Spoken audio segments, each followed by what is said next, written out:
what it was Oh, no, before. I used to be able to do my spring planting when the children had their spring break from school, and boy, you could never do that today, you know. Okay, I guess we can get started. Mhm. So today we'll be talking about, so everybody want to mute themselves except for Martin and Bev. And we will be talking about New Zealand and New Zealand lilies. So do I start this? Yes, it works. Okay. Okay. So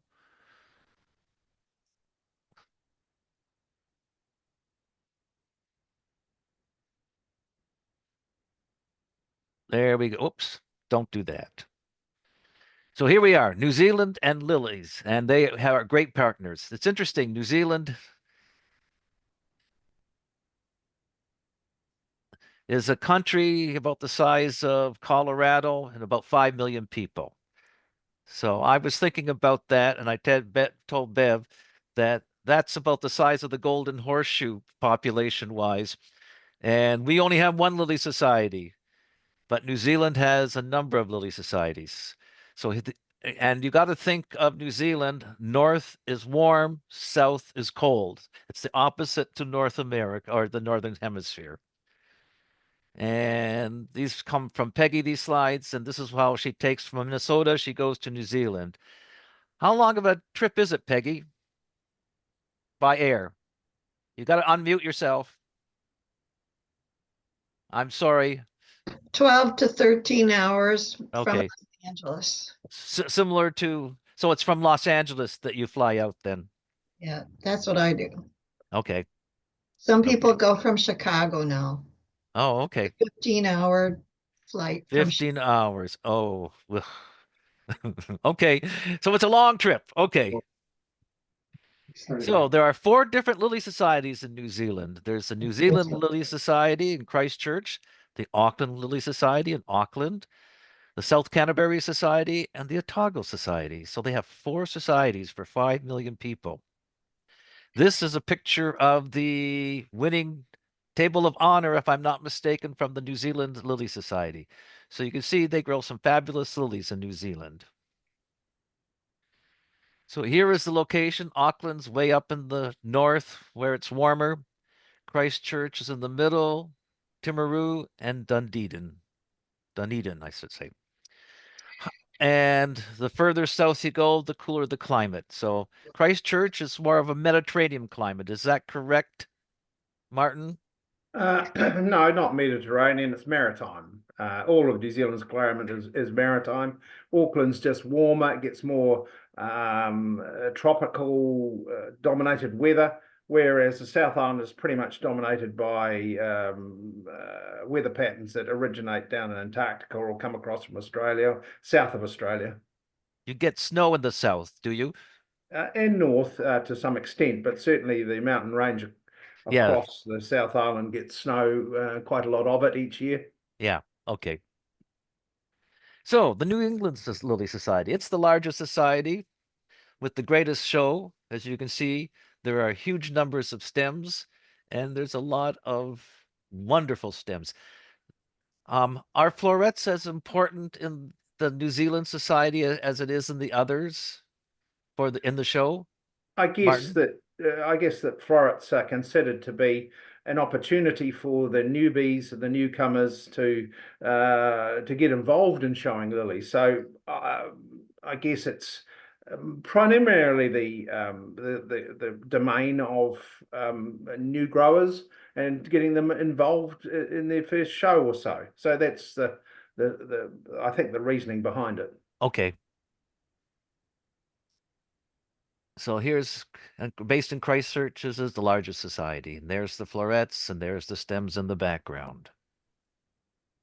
Now, the South Canterbury Lily Society, there's Rose. Yes. You didn't answer my email, Rose. Anyways, the florets are a bigger part of, from what I can see, of the South Canterbury Lily Society. Is that correct, Bev? That florets Yes, is a yeah, major portion of the society yes, it show? is. Yeah, It's for all, in South Canterbury, it's for all growers, not just beginners either yeah, yeah, down there. yeah. Yeah. And as you can see from the table here, it's quite, the floret display is quite large. That is Correct. something we might have to do in North America these days. And here's the Auckland Lily Society. Again, there's the table of honor there. So it's a smaller society. Of course, they're further north, so they're a little warmer. But again, florets are a greater part of this society, the shows, I mean. And there's the Otago Lily Society again. There's the table of honor. There is, you get an idea of the size of the show. And as you can see, there are some florets again. And I was very impressed with this floret in the background here. It looks huge, absolutely huge.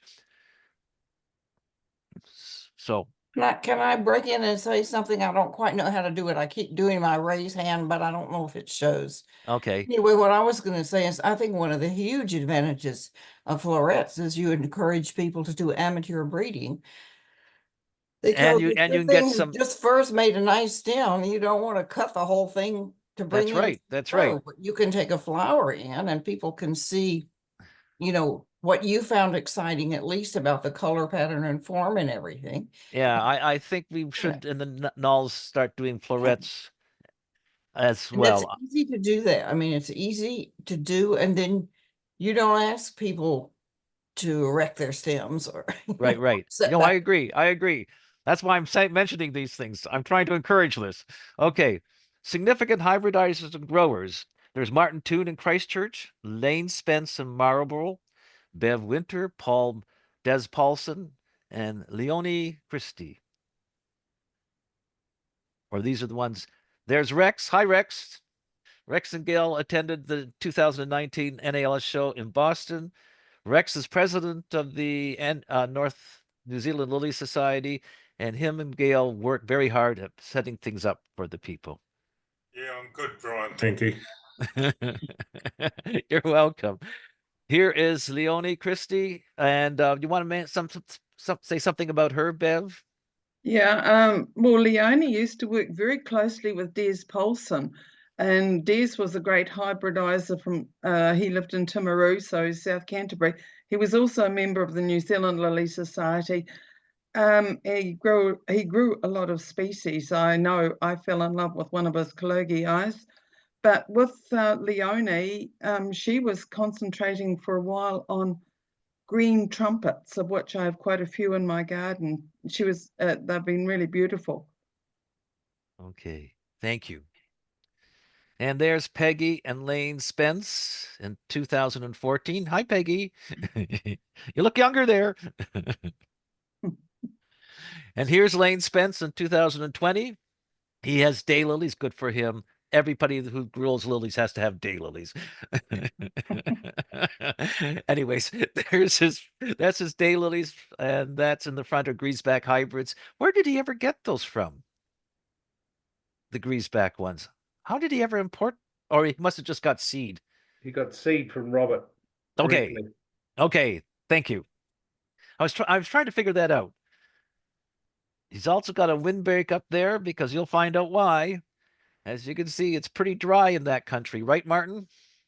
It's the driest place in New Zealand. It's the driest place. And they grow the vineyards, and they have the vineyards there? Yes, yes, all around that area, yes. Yeah. Yeah. Here's his windbreak. There's his lily field. And it looks a lot like California. This looks almost exactly like you're in California. And here are some of his seedlings. He is hybridizing for tetraploids now. Is that correct, Martin? Yes, he's a great man for the multiplicity of blood. So if Oh, you can get multiplicity of buds. quadruple Thank you. buds on a pedestal, Lane is your man. And he was into species heavy time in 2001, if I'm not mistaken.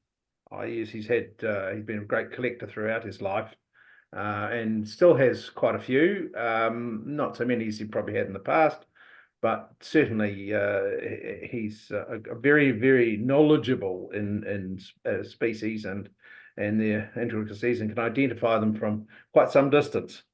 Yeah. And there's one of his heads. One of his hybrids. Looks a lot like Black Dragon.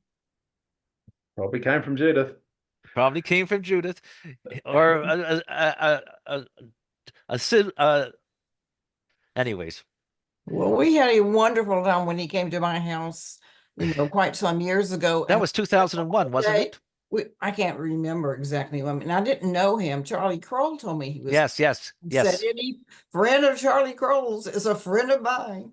And so we spent almost a day just going through everything in the seed freezer, and I encouraged him to help himself, So Okay. And here are some of his Asiatics. And there's some more of his Asiatics. and he always is looking for bud count, for high bud count. Yes, yes. And there's his what do you call that, Martin? Greenhouse. Well, we don't call that a greenhouse here. A shade house. That's what we call it. A shade house. That's the word I wanted. It's got a plastic roof, so it's a greenhouse. No, greenhouse has got vents and it's hot climate controlled. Well, it's climate controlled. The breeze can go through it. Anyways, you can see he has a lot of wonderful, magnificent hybrids. And he has grown lots of species. As I said, he gave a talk in 2001 in Ontario on species and growing species. And as Peggy said, Lane has done crosses with species to make them easier to grow. He's been working on that. That's part of his goal. And there's Bev Winter admiring Martin Toon's lilies. As you can see, he just grows really small lilies, Martin. I mean, yeah. So here's Bev's garden. Do you want to talk about your garden, Bev? Yeah, it's not a very big one. I've I only think got it looks pretty full, if you ask me. it's very full. So when I'm growing my seedlings, so I grow them all in pots and flower them, but I wait till the second year before I'd put them in the garden because don't have a lot of room and I only want the best seedlings that I grow to go in there. So yeah, I like a nice big bulb when I do put them in so that they've got more show of surviving in the Yeah. weather. It's interesting, though, the lilies that are blooming here. I don't know what the time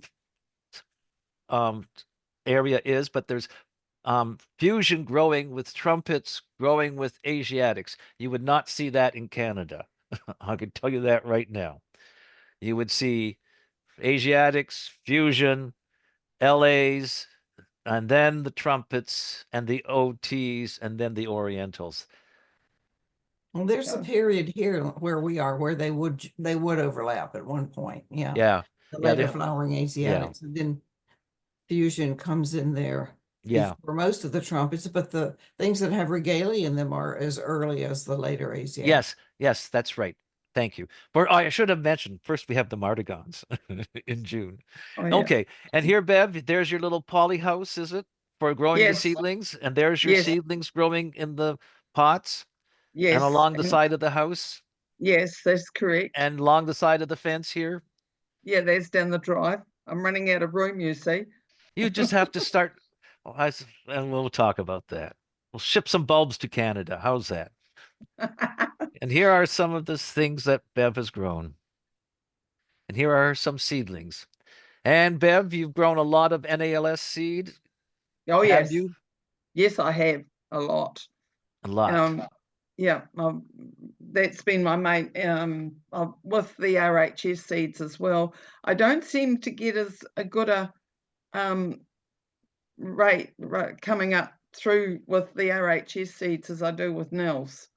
They're not. Well, most of the RH seeds are species, right? Yeah, some of them are. Yeah, Yeah. that one on the left at the bottom, that's definitely one of Forest Pipers. I've got quite a few of that out of that packet, and they're all slightly different, but they're all beautiful. Very good, Forrest. Thank you. I think Bev takes such wonderful pictures, and then but I look at what you have done in your space, and it just blows me away that one person has done all that. Boy, I wish I had the. Yeah, okay. Don't mention it, Judith. Okay, let's talk about Martin Toon. Here we are. There's his lousy clump of Lankagensi on the right-hand side. Whoops, I touched something. And there's some of his trumpets, the Chartree, and more trumpets. And these are some of his stems that were in some of the different shows. I really like that one on the top, Martin, that upper left one. You and your dark nectaries. I know, I know. Well, what can I do? Can't grow a lot of stuff anymore. And some more. Isn't that beautiful form? Oh, look at that rainbow colors. Look at your nice King David there, Judith. Yeah, isn't that gorgeous? And these are beautiful pictures from Taisha. She is a real pro that complement the beautiful stems. Beautiful photography complementing beautiful stems. And here's some more of Martin's seedlings, if I'm not mistaken. Aren't they wonderful? I just love these big inflorescences when they're spaced well and there's room for the flowers to actually open. Yes. And we're going to be talking about how Martin does this now. So that's part 2. I will have to, let's see, stop sharing. And then I have to go down and, let's see, close this one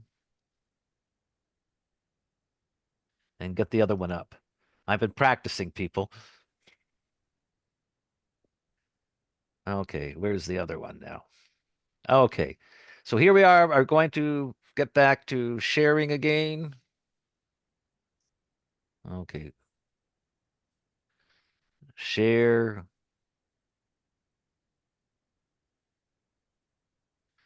Okay.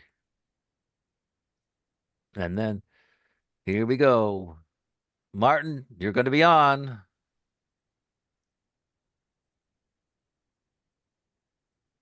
There you are, Martin. Go ahead. Aha.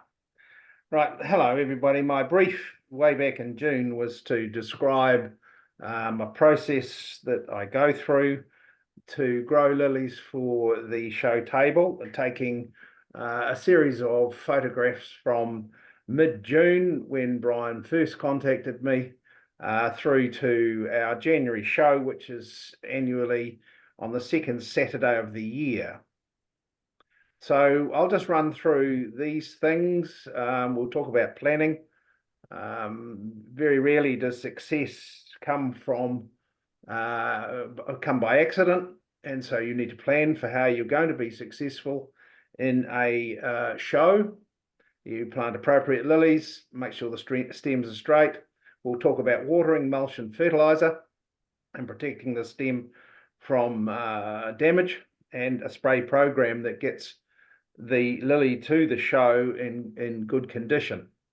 We'll do in series 2 and 3. We'll talk about cutting the stem, make sure it's protected and looked after prior to the show, and at the show how to set up and present your lily properly. So next slide, please. So most importantly, we know that our annual show here in Christchurch is going to be on the second Saturday of the year. It can't be any earlier because it gets tangled up by Christmas, New Year, and the December festivities. So we're the second Saturday of the year, which will naturally sometime between the 7th and the 14th of January. The show weekend is a Saturday and a Sunday, but the judging takes place at 10 a.m. on the Saturday. So working backwards, you plan to have lilies that you can present at that show and fill in all of the categories. And if you consider that the New Zealand Lily Society is in 90 plus years, next celebration's 100, I think, we have a huge amount of silverware and a lot of classes in which you can place your lilies and florets and all these sorts of things, lilies in pots and so on and so forth. So there's a lot of silverware on the line to be won by if you can grow good stuff, and that's what we challenge ourselves to do. Most importantly, from my perspective, is that our annual show is widely advertised around the local community, indeed internationally, and we receive members of the public and visitors internationally coming to have a look. And so we want to put or to present lilies in the best possible way. We also use the event to encourage members to join the society. Indeed, there's always a dozen or so that join us each year. Next one, please. So this is back in June, and you can see our winters are not quite as severe as yours. And this is we see by this stage we've removed all of the stems. They have been removed from the property or down to the fire, and now we're just cleaning. This is my gardener, my old chemistry teacher. He comes in each Sunday, and we have a good yarn about things, and particularly lilies. So he's cleaning up the last of the leaves and stems and bits and pieces from the previous season. Next, please.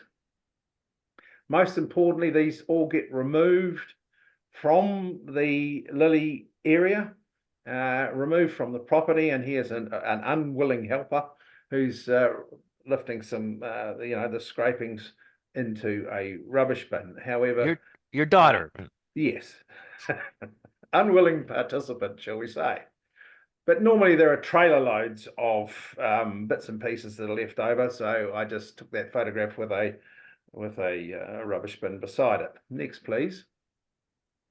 So it's very important that everything that gets scraped up from around the lily patch is removed from the property or burnt. I guess we're primarily looking for spores of botrytis that would carry over through the winter, and trying to get rid of them as best we can. As we're aware, botrytis leaves very ugly marks on lilies and makes them inappropriate for the show bench.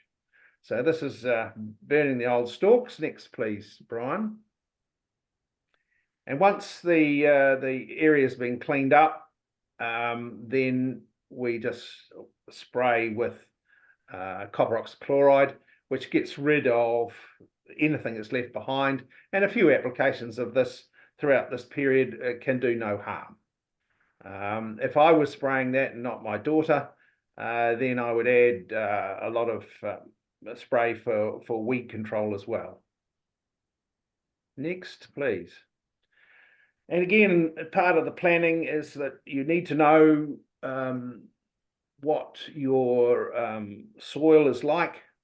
And you can see in this particular soil sample that I do on an annual basis, pH is through the roof. But I actually took this out in one of the paddocks, and I know I put a lot of lime on those paddocks, so it doesn't particularly worry me.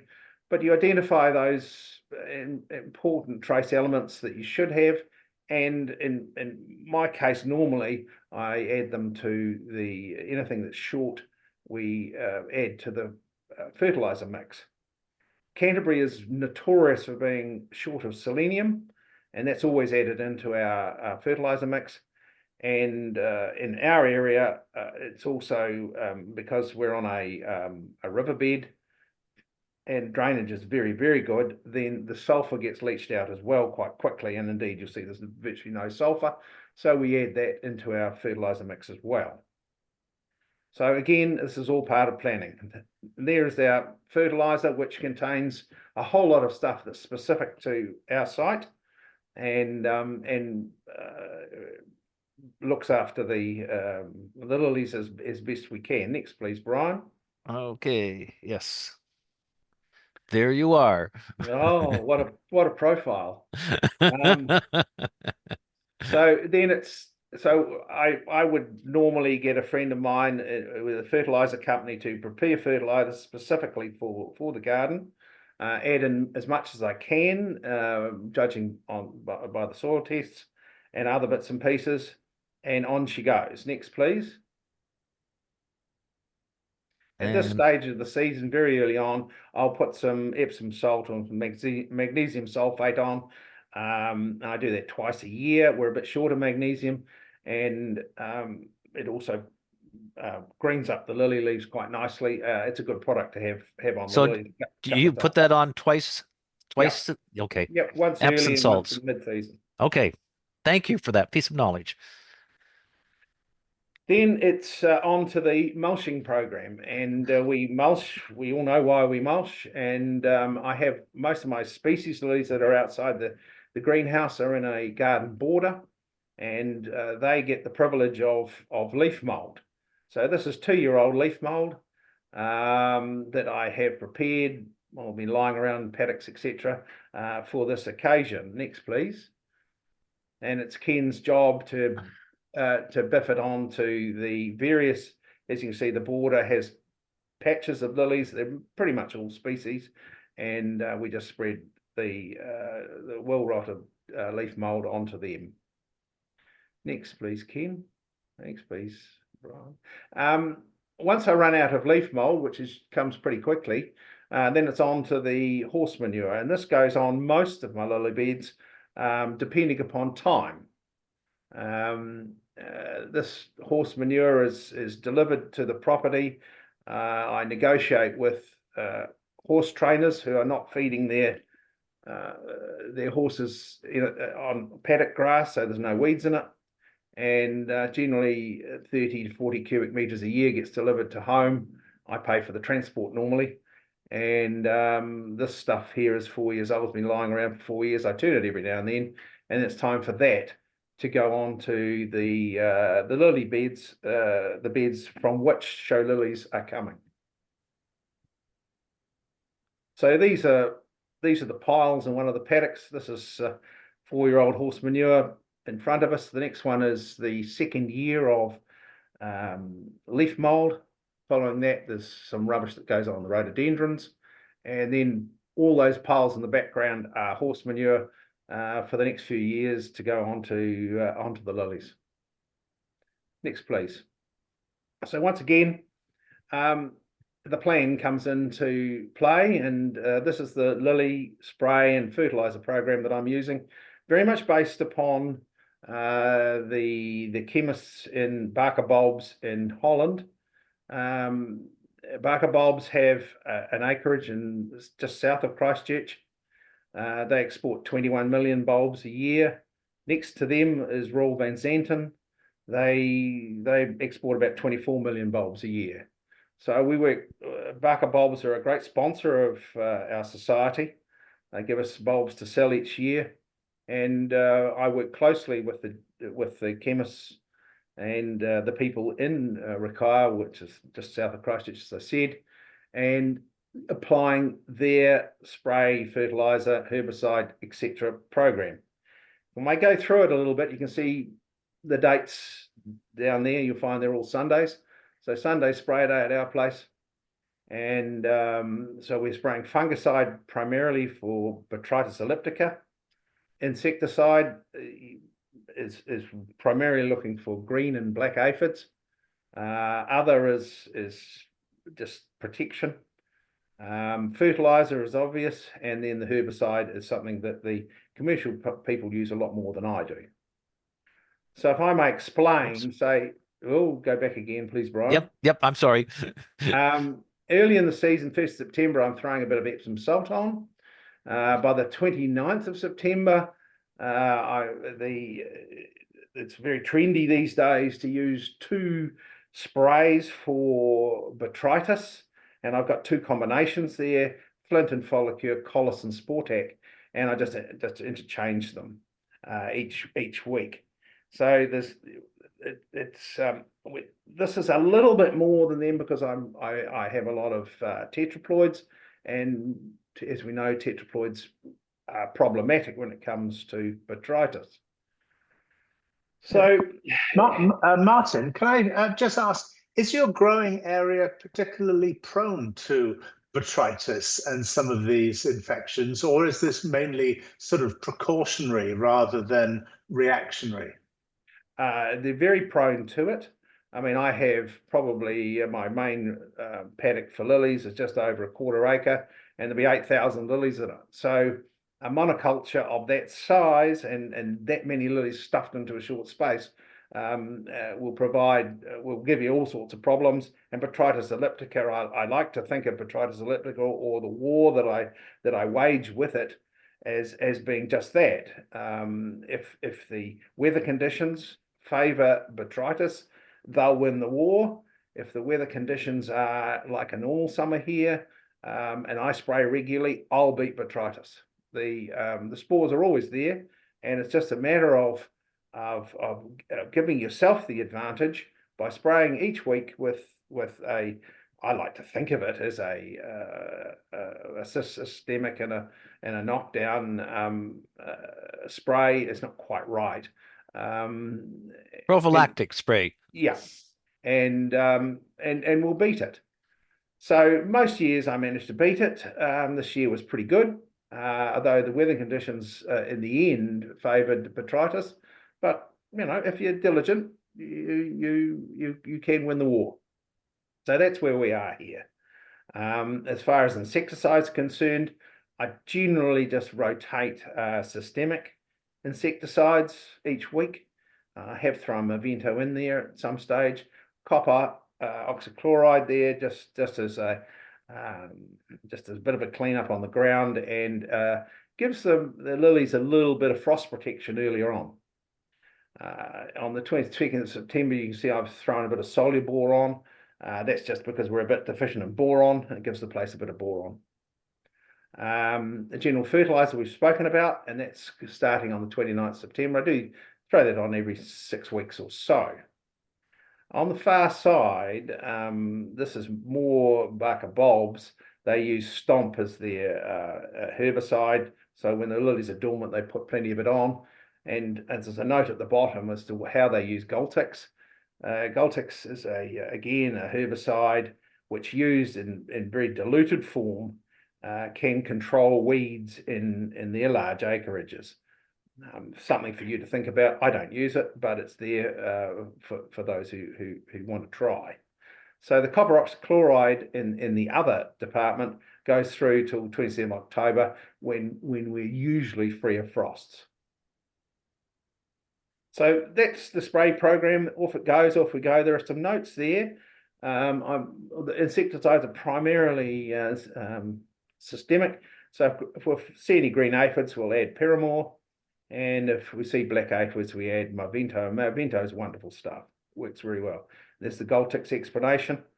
And copper oxychloride is sometimes pretty tough on lilies that have also had a bit of frost damage. They'll grow through it normally.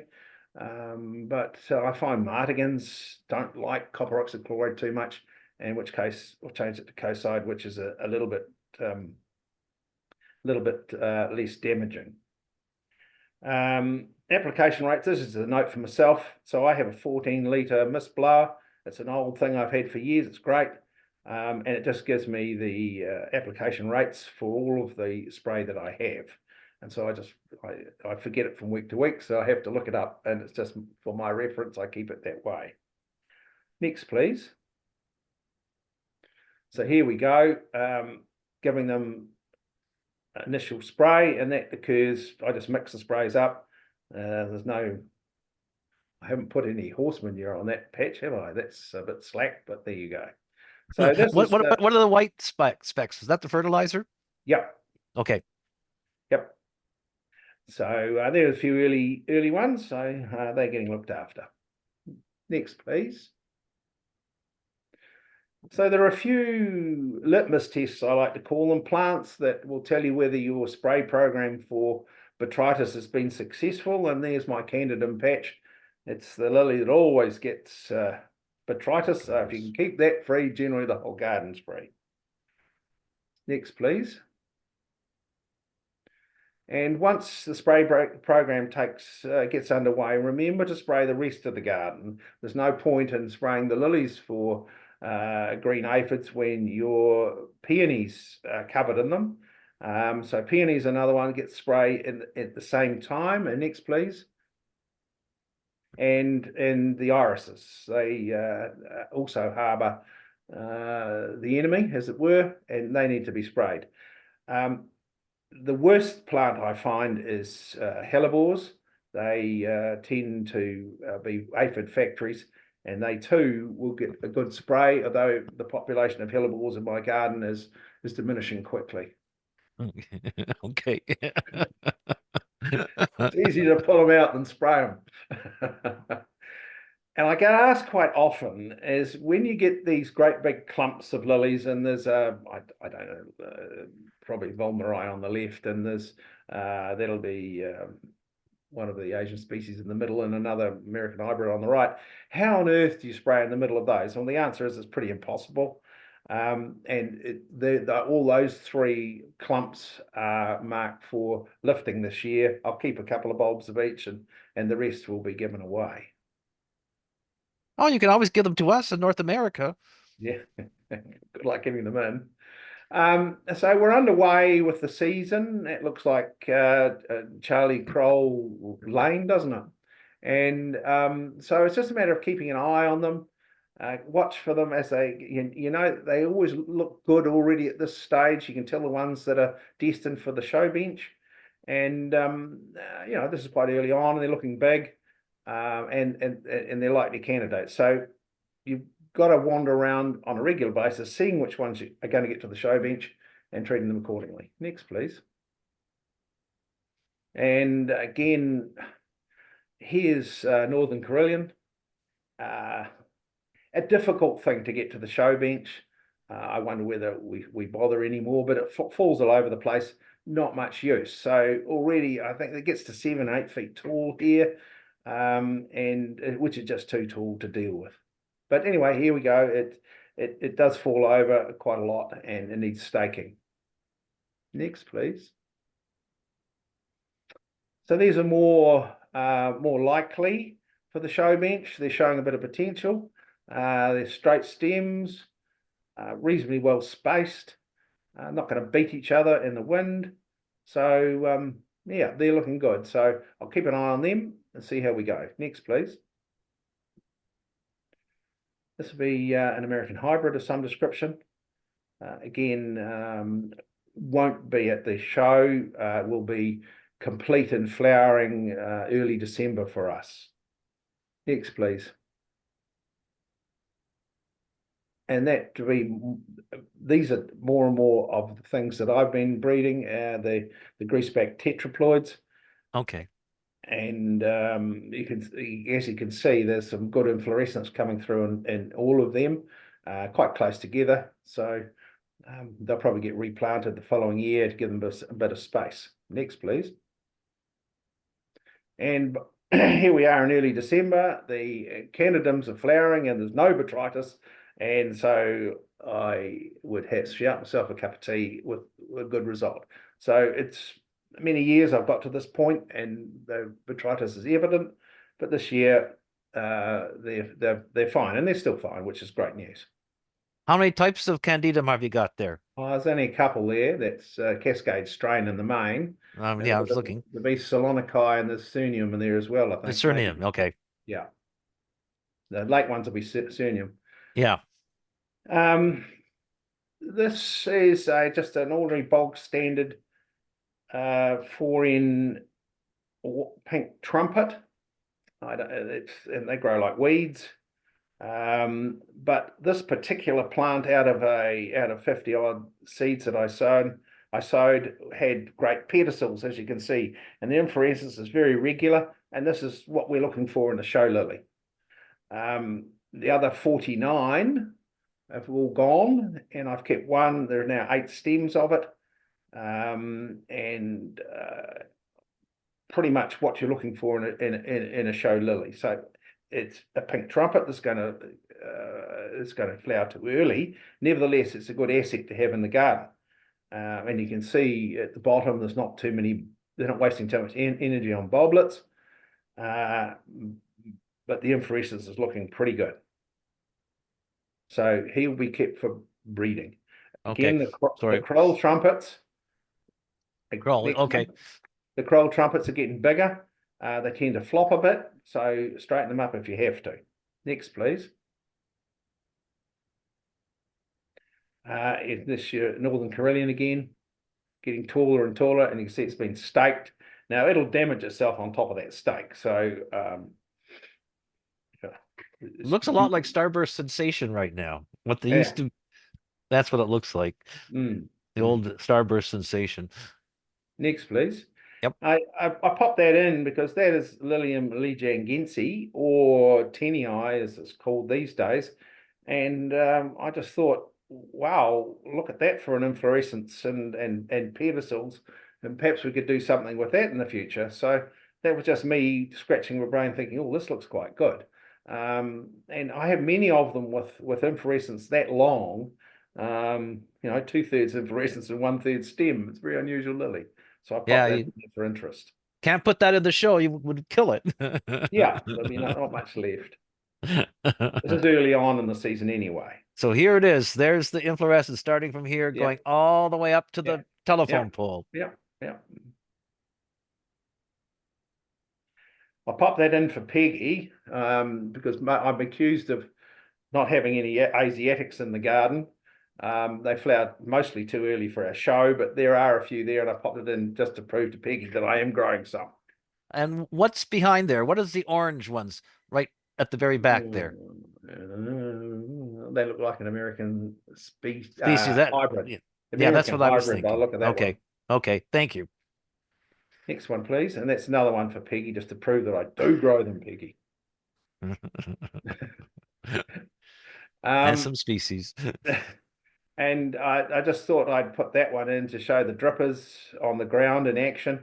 As far as watering the lilies are concerned, I do that primarily with drippers. As we can see, there are overheads. If it gets too dry, I can use the overheads, but I don't like using them much to encourage botrytis. But again, I would, there's a Lilium singtauense there that's tucked in behind some other lilies, so it doesn't get the full sun because those leaves won't handle it. And you can tell by the size of them. Nevertheless, the drippers are very good. I don't use, you know, once a week I would tend to water more after they flower than before, because the bulbs are doing their work later part of the season rather than the earlier. Next, please. So this is again a greaseback four-end trumpet, or OT, and again this is the sort of the lily we're looking for. Great long pedicels, a multiplicity of bud, which make Lane very happy, and good straight stem. Next, please. That's the one of which I've just sent you something. Okay, that's the black nectary one. Yes. Yeah. Yes. That's a lovely inflorescence for a black nectary. It is. It is. Yes, it is, because the black nectaries usually don't have nice inflorescence. Yes, it's got a nice black stem too. Yes, yes. Very nice contrast. Congratulations. Yeah. Oh, well, hope you do well. Thank you. Next, Okay, please. next one. Again, another one looking good at this stage. So these are the ones that I make sure that the lilies around them are dragged back, or I take the inflorescence off the one next door if that's the case, to give them a good chance to grow straight and to not get beaten up by the stem next door or a floret or a bud from next door. Important to keep them straight and clean. Next, please. Yeah, that's just another one's looking good at this stage. Next, please. And these are the four-end pink trumpets ones. about to flower. So we've got two of the same one there. They're doing well. One thing I have crossed them regularly with greaseback tricolours, and they often throw the odd recessive red trumpet, which is really attractive, but they're always on awful stems. So anyway, it's good fun. Next, please. This trumpet. Oh, I think I know which one this is. No, that's not No, it. no. Next, please. It's important that if you're going to show lilies, to always put those guaranteed good inflorescence in the garden. And this is one of them. Judas King David. It never fails. It has a great inflorescence, always tall, always straight. It's a great show lily, and it never lets you down. Next, please. Looking good, but early, this one. Oops. So this is it. Yep, next please. This one is 7.5 feet tall, odd, looking good. It's up against a windbreak, still straight, no bulblets. I like it. What's Um, happening with these on the side here that you've culled? Yes, well, they're ones that don't justify continuation. Okay. Next. And I put this in just for interest, and because people ask me, the Dutch call King David Lilium leclinii. Those little yellow buds are leclinii. That's what it should look like. Right. At the top, there's the last couple of flowers of Lincoln Gensi, and there's buds at the bottom there somewhere. They've got 5 stems of Lilium wardii in there. So I often put species in behind the big OTs and the bigger plants where they get protected, and they do quite well. Unfortunately, there's some weeds in there which are not good. Next, please. This one I took just prior to the show, and that's seed from your seed list sown in it was September 21. So 4 years old, to have an inflorescence like that. It's leaning because the lilies to the right of it have pushed it out, and it's actually on a bit of a slope. It doesn't look like it, but it's on a bit of a slope at the bottom. For a 4-year-old lily to have an inflorescence like that is really, really good. It's a greaseback white Henryii type, but it's worth keeping your eyes open or having a look at that, and I've read a little bit from it to see how we go. But the rest of the packet wasn't much, but look at that. And that's Art Evans was the donor of that seed. Next, please. I mentioned to you there's some lilies you must grow, and Scheherazade is one of them. Thank you, Judith. And it never fails. It's a great lily. It's just the right height. It always has a great inflorescence, and it's very attractive. I call Scheherazade one of the 2 great garden lilies for show, and the other one being Conquidor. They just never fail. And the judges, but the only proviso is the judges have to recognise a good Scheherazade and a good Conquidor. So I always have those in the garden. They sometimes miss if we have a late season. They miss the show, but every now and then they do make it, and the public love them. Next, please. So now we're within Kui of the show. This is 26 of, but later perhaps, of December. This year, the growing of lilies in New Zealand is a week early, or was a week early, and week earlier than I've ever seen it before. So I picked the lilies 16 days out from the show, which is more than I'd ever recommend and more than I've ever done it before. So these are the first few in the back of the vehicle and off to the chiller. So, again, I'm pushing my luck a bit. So I've cut those far too far out from the show, but off we go. So next, please. It's also very important at this stage to give your lilies the litmus test. Are you going to show it? Are you going to breed from it? Do you like it? And if the answer is no, no, no, then onto the trailer it goes. And I take hundreds of lilies to the dump at this stage. So it's a very busy time of year. You've got to do some hybridizing. You've got to get your lilies into the chiller. You've got to protect the good stems, and you've got to throw away the ones you don't want, because I can never see the point in spraying and cultivating and loving a whole bunch of lilies that are going nowhere. So I consider this to be one of the most important things in growing lilies for show, is to get rid of the ones you don't want. Next, please. Just prior to putting a lily into the chiller, I often will pick them early, particularly if I know there's rain coming or wind coming, or it's a very hot day. Let them open just outside the chiller in the dark or in the shade, so they don't get damaged by wind or anything else. So that's just sitting outside the chiller waiting to open to the appropriate level. In this case, I'll put them into the chiller next time. Is Next, that a please. seedling or is it a named clone? Oh, you know, that'll be Summer's End at the front. I don't know what the one is at the back. Okay. There's the chiller. So there's the chiller.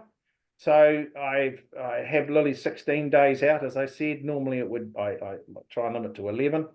But this year was 16 and it worked. So I have up to 100 stems in the chiller. It's a purpose-built flower chiller. And yes, What temperature do you keep them at? 2 degrees. 2 degrees? Yep. Is that okay? Do you And get sometimes and I add a bit of flower preservative into the water, and it holds them really, really well. what about fridge burn? No, don't get in at 2 degrees. Okay, okay, okay. So I'm just going. So anyway, once they've spent their days, excuse me, I'll just get rid of this phone call. Yes, it's Yeah, you need your water. gotta go. So this is taking Lilies out of the chiller into the van and off to the show. So I could probably get 10 a dozen Lilies in each load. I'll take about 100 to the show, I guess. Okay. Next. Yep.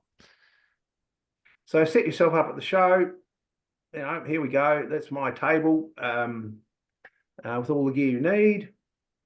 Get a plan going. Next, please. Chop the bottom inch or so, a couple inches off the stem. If it's picky, they've been in the chiller, they'll need time to rest and rehabilitate. Take the bottom off, put some nice warm water around them, and off we go. So what day is this? What day is this? How many This days is before? Friday before the Saturday. The day before the show. Okay. Yeah, day before. Okay. Take the bottom leaves off. Next, please. Fill the vase with water. Next.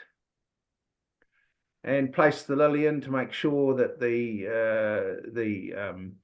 leaves are not interfering with the stuffing material. Next. Stick the stuffing material in. Place the lily around the right way, and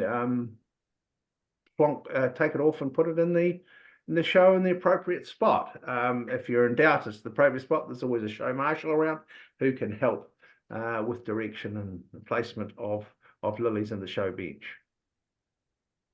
Next, please. So that's it.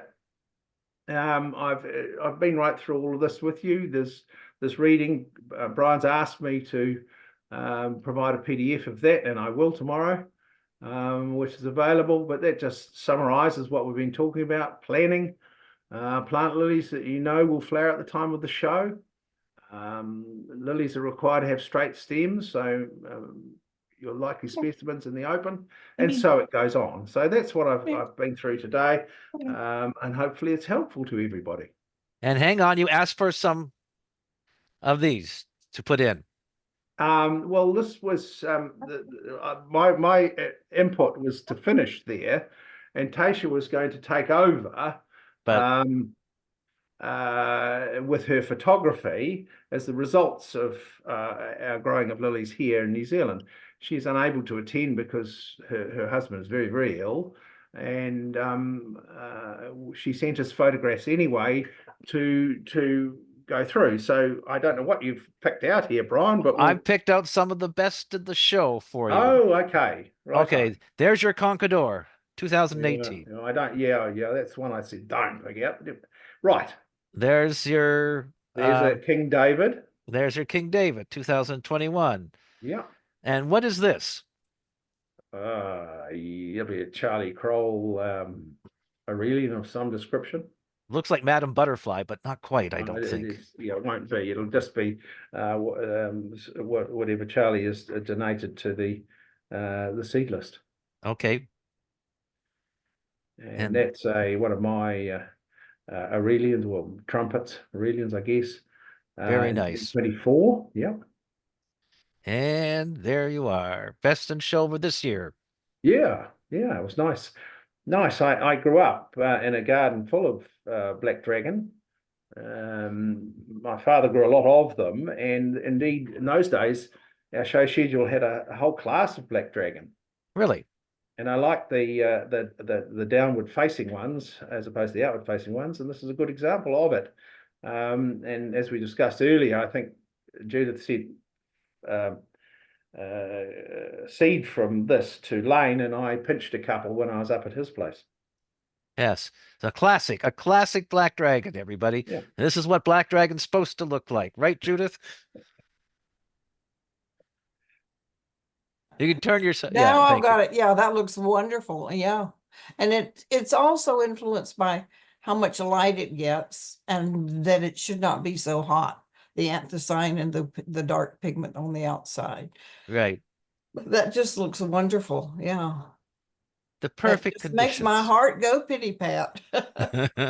Well, thank you, Martin, for an excellent, excellent show and giving us some direction on how to be a winner. Thank you very much. Is there any questions for Martin? I assume there will be. Yes, I have one. Can I ask you, Martin, what's your soil type? It's officially Waimakariri loam. Waimakariri being the river that flows to the north of Christchurch. So Okay. I have loam to the depths between about 3/4 of a meter to a meter, and under that is stony riverbed. So Oh, the well drained. drainage is pretty perfect, really. Okay, thank you. Yes, Delane. You got to unmute yourself if you're going to ask a question. No, you had, I thought you had your hand up. Okay. Anything in the chats? Yeah, Martin, I had another question, if I may. If you're growing things like Henryi or things that have a tendency to flop, do you just not bother, or do you have some sort of special technique to make them more vertical? I would have very few of them, and if necessary, they would go into there'd be a species if I kept them, and they would go into the border where they're allowed to flop. But I wouldn't carry too many Henryi, to be honest. It's not a lot of use to me from breeding purposes, because so many others have done it before I, and so many people that really do know what they're doing have done it before I. Okay. Can Well, I thank you. Stake check them. If they fall over a lot, we do stake them. if I were growing those in my yard and I wanted to get away from their floppiness, Yes, I would plant the bulbs deeper. And I would make sure they were not crowded, because just having them a little bit too crowded makes that. And then they've got to just be in full sun, because even like in my field, when I had, quite a distance away, there were trees. That was enough to make them lean. But Henryi is just not meant to be straight stems. So, but there are forms that are straighter, and so you can breed with all those things. It's just going to be a long process. You're not going to get it what you want in one generation, but it's worth doing because of the longevity, the inflorescence, the tertiary and quaternary buds. There are a lot of things that make it worth doing that. But you can, I think the simplest thing for people doing their yards with a lot of these that are floppy, because they have either trumpet or Henryi ancestry, it just means they're super light sensitive. And they need all the light they can get, and they cannot be too crowded. And in Holland, when they're growing in them in cut flower greenhouses, they specify how far apart the bulbs should be, that you still get a straight stem, and that they don't shade one another and make them be too slop, is the Dutch word. You don't want them to be too sloppy. So you can't, there are things you can do, but on the scale that Martin is doing, he certainly can't get out there and plant everything 2 feet apart. It's just incredible what you've done, Martin. It's just thrilling to me to see that. Peggy. Yeah, Martin, I was wondering about your hybridizing goals. Well, I guess you can guess what my hybridizing goals are by the fact that I look for show lilies, and and lilies that are going to flower on the second Saturday of the year, and that pretty That's much not a garden. that pretty much dictates. I mean, I do just keep a lot of species going, and I donate quite a lot of species seed. I enjoy Yeah. that and the challenge that species operate. But as far as my own breeding is concerned, yes, I'm looking for that show lily, the one with the great inflorescence, the very regular pedicel, long pedicels that can handle a multiplicity of bud. And of course the form of the flower has to be pretty good as well. So there's a lot of things to look at, and I'm just fortunate that we all live in an age where there's a lot of raw material to play with available. I wanted to add something too when we talked about the florets, that I always wish there was a category in the shows in which you could bring in one bud, one flower, but you also had a picture of the total inflorescence, because that's where you see, does it have a beautiful flower and a crowded stem, or can the That's a flower actually present good thinking. Thank you, Judith. Thank and you. that would be an easy thing for most people to do. Yeah, we'll have to look at the schedule again. We've refined it once this year, so Yeah. we'll try. We'll have to do something. Okay. Thank you again, Martin, for an excellent presentation. Just marvelous, absolutely marvelous. Thank you.